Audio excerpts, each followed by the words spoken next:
আজ আমি ইলিশ মাছের একটা ভিডিও নিয়ে চলে আসলাম। ইলিশ মাছটা কিভাবে রান্না করব। এই যে এখানে আমি সর্ষে বেটে নিয়েছি, এ দেখো সর্ষে বাটা দিয়ে, আর এই যে কাঁচা লঙ্কা, লাল লাল একটু কাঁচা লঙ্কা, সর্ষে বাটার মধ্যেও কাঁচা লঙ্কা দিয়েছি। তো চলো কিভাবে রান্না করব। তো প্রথমে আমি এটাকে লবণ হলুদ দিয়ে একটু মেখে হালকা করে ভেজে নেব। তো এই যে এইভাবে দেখো মাছগুলো আমি ভেজে নিচ্ছি এক এক করে।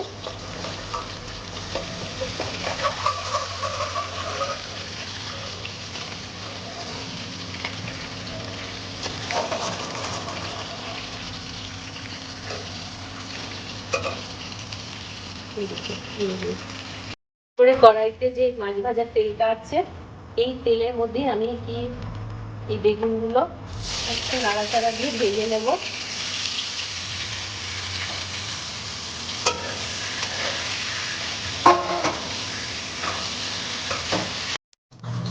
আমার বেগুনগুলো এবার ভাজা হয়ে গেছে। হালকা করে যেমন মাছ ভেজেছি বেগুনগুলো আমি এইভাবে ভেজে নিলাম।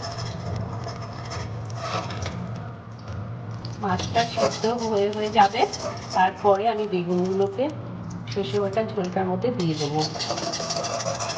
এতে কি হবে, বেগুনগুলো ভেঙে যাবে না, আস্তে আস্তে থাকবে, খেতেও ভালো লাগবে। এই যে আমি এইভাবে বেগুনগুলোকে হালকা হালকা করে ভেজে, এরপরে কড়াইতে আমি আবার একটু অল্প করে একটু সর্ষের তেল দিয়ে দিচ্ছি। আর নামানোর আগে একটু ইলিশ মাছ হয়ে যাবে তার আগে একটু অল্প করে একটু কাঁচা সর্ষের তেল ছড়িয়ে দিলে আমার মনে হচ্ছে মাছটার স্বাদ আসে, খেতে ভালো লাগে। তো আমার থেকে তোমরা অনেক ভালো জানো, তোমরা অনেক ভালো রান্না করতে পারো, আমি জানি। এই যে কালো জিরা একটু দেবো অল্প করে। আর এই যে এখানে আমি থালাটার মধ্যেই মাছটা মেখেছিলাম, যে তার মধ্যে হলুদ ছিল, আর অল্প করে একটু হলুদ দিয়ে সর্ষে বাটাটাকে আমি একবারে মিক্স করে নিয়েছি একটু জল দিয়ে। একটু নাড়াচাড়া করে নিয়ে একটু অল্প করে লবণ দেবো। অল্প করে একটু লবণ দেবো।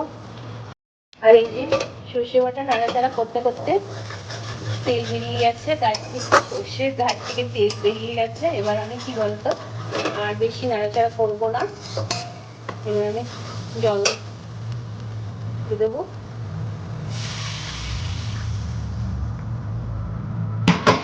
তার সাথে এই যে কাঁচা লঙ্কা তিনটে লঙ্কা দিয়ে দেবো।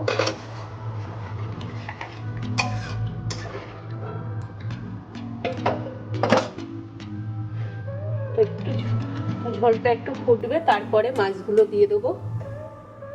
আমার এই যে ঝোলটা ফুটে গেছে, এবার আমি এক এক করে মাছগুলোকে ছেড়ে দেবো। মাছগুলো সিদ্ধ একটু হালকা হালকা সিদ্ধ হয়ে যাবে, এরপরে আমি এই বেগুনগুলো দিয়ে দেবো, বেগুন ভাজাগুলো।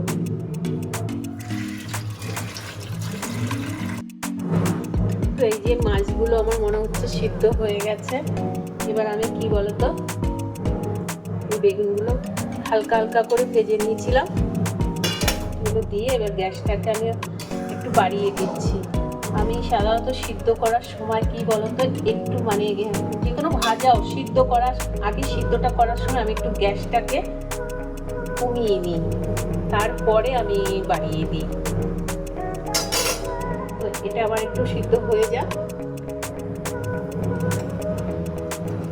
এবার আমি একটু ছড়িয়ে দেবো একটু আচ্ছা সর্ষের তেল ওপর দিয়ে। তোমরা বাড়িতে করে এইভাবে একটু সর্ষের তেল দিয়ে দেবে। তো কাঁচা সর্ষের তেল দিয়ে দেবে, দেখবে ইলিশ মাছ বলো, চিংড়ি মাছ বলো, সর্ষে বাটা যে কোনো রান্নায় একটু দিলে পরে টেস্টটা আমার মনে হচ্ছে ভালো লাগবে। তো এই যে আমার মনে হচ্ছে ইলিশ মাছটা হয়ে গেছে রান্না সর্ষে বাটা দিয়ে। আর একটু ঝোলটা একটু টানাবো, চলো ব্যাক ক্যামেরায় তোমাদের দেখিয়ে দিই।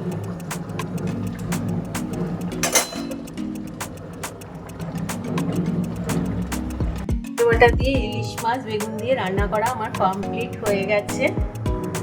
তো দেখো কেমন হয়েছে, তোমরা প্লিজ দেখে বলো। রান্না করার রেসিপিটা যদি তোমাদের ভালো লেগে থাকে তো প্লিজ একটা like, comment, share and subscribe করতে ভুলে যেও না। টাটা বন্ধুরা।